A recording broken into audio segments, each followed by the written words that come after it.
Hi, I'm Tim. Welcome to our channel, and thanks for logging on. Today we're discussing the Cartier Pasha de Cartier Diver in stainless steel and 18 karat yellow gold.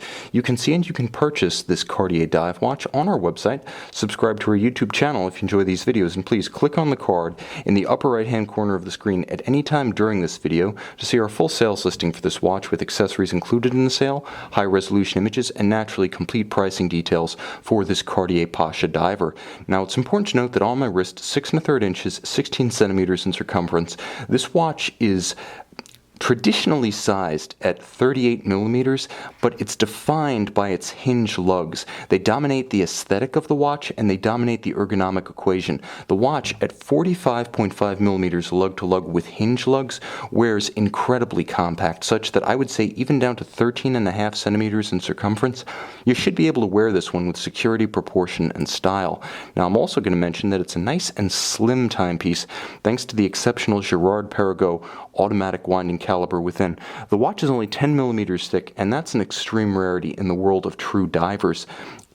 Now the timepiece has a nice heft to it, but at the same time, a lot of the weight of the watch is actually provided by the strap, which is incredibly large and burly in relation to the size of the case.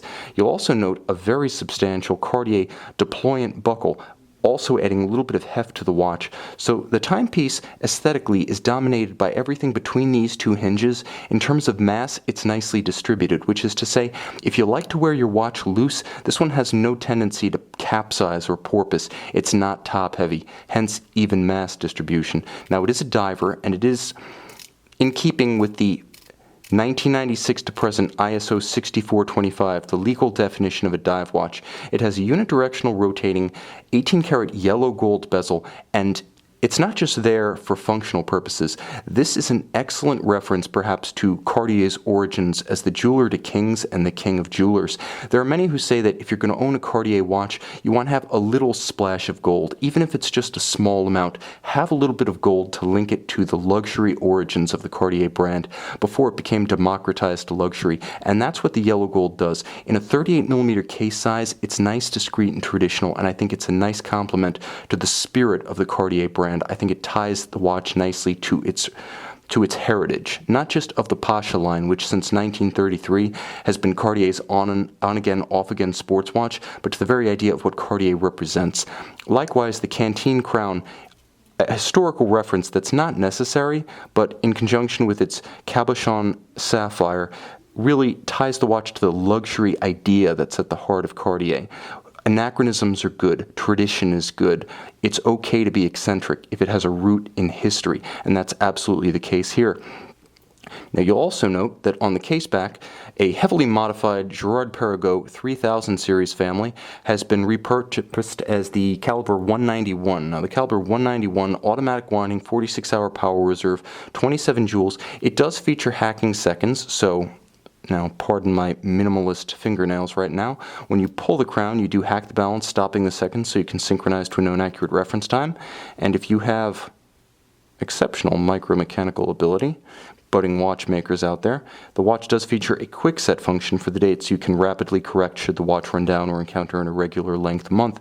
Of course, the root of the Cartier Pasha legend during the 1930s, designed by Louis Cartier for the Pasha of Marrakesh, originally a sports watch featuring grilled bars and the Canteen crown. The idea was to be dust-proof in the desert and waterproof in the water.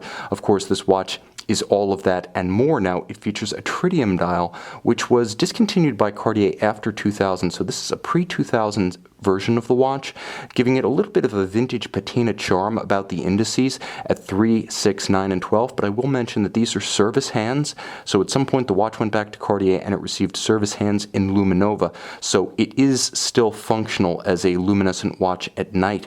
And of course the gorgeous Cartier guilloche dial featuring the quadrant inner dial and the beautiful rose lathe patterns outboard, as well as rayons that seem to be exploding from the cannon pinion at center.